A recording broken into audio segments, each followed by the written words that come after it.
सावन का महीना आते ही दुनिया भर के भारतीय राखी का दिन जानने के लिए उत्सुक हो जाते हैं।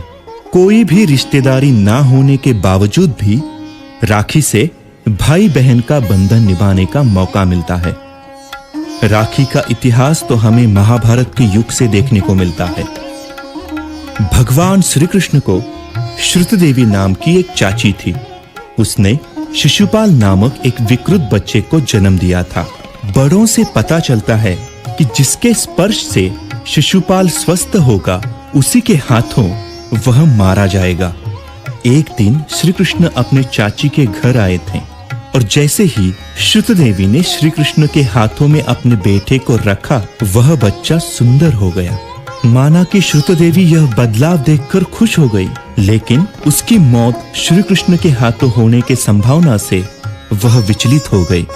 वह भगवान श्री कृष्ण से प्रार्थना करने लगी। भले ही शिशुपाल कोई गलती कर बैठे, लेकिन उसको श्री कृष्ण के हाथों सजा नहीं मिलनी चाहिए। तो भगवान श्री कृष्ण ने उससे वादा किया कि मैं उसकी गलतियों को माफ कर दूंगा, लेकिन वह अगर 100 से ज्यादा गलतियां कर बैठेगा तो मैं उसको जरूर सजा दूंगा। शिशुपाल बड़ा होकर चेदी नामक एक राज्य का राजा बन गया। वो एक राजा भी था और साथ ही साथ भगवान श्री कृष्ण का रिश्तेदार भी। लेकिन वो बहुत क्रूर राजा बन गया। अपने राज्य के लोगों को बहुत सताने लगा और बार बार भगवान श्री कृष्ण को चुनौती देने लगा। एक समय तो उसने भरी राज्यसभा में ही भगवान श्री कृष्ण की निंदा की और बस शिशुपाल ने उसी दिन 100 गलतियों की सीमा पार कर दी थी। तुरंत ही भगवान श्री कृष्ण ने अपने सुदर्शन चक्र का शिशुपाल के ऊपर प्रयोग किया। इसी तरह से बहुत चेतावनी मिलने के बाद भी शिशुपाल ने अपने गुण नहीं बदले और अंत में उसे अपनी सजा भुगतनी पड़ी। भगवान श्री कृष्ण जब क्रोध में अपने सुदर्शन चक्र को छोड़ रहे थे, उनकी उंगली में भी चोट लगी।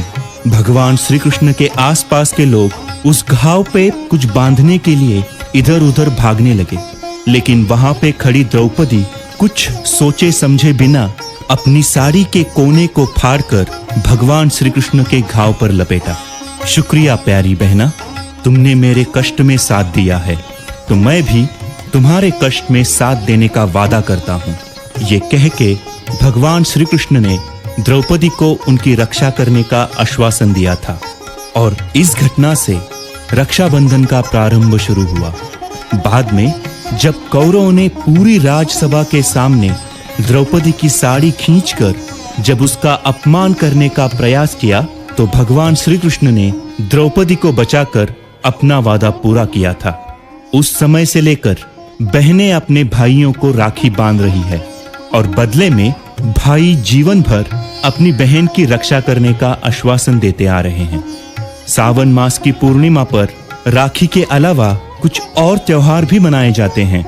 कुछ लोग इसी दिन अपनी यज्ञोपवीत बदलते हैं, इसीलिए इस दिन को जंध्याला पूर्णिमा भी कहते हैं। इस दिन ओडिशा और पश्चिम बंगाल में कुछ लोग राधा और कृष्ण की मूर्तियों को पालने में रखे झूला झुलाते हैं और इस दिन को झूलन पूर्णिमा कहते हैं। उत्तर भारत के कुछ राज्यों में इस दिन पर गेहूं के बीज बोते हैं और इस दिन को कजरी पूर्णिमा के नाम से पहचाना जाता है। केरल और महाराष्ट्र के लोग इस दिन को नारली पूर्णिमा बुलाते हैं और वे समुद्र देवता की पूजा करते हैं। हालांकि इस दिन कई तरह के उत्सव मनाए जाते हैं, लेकिन उनमें सबसे लोकप्रिय और प्रमुख त्योहार होता है रक्षाबंधन।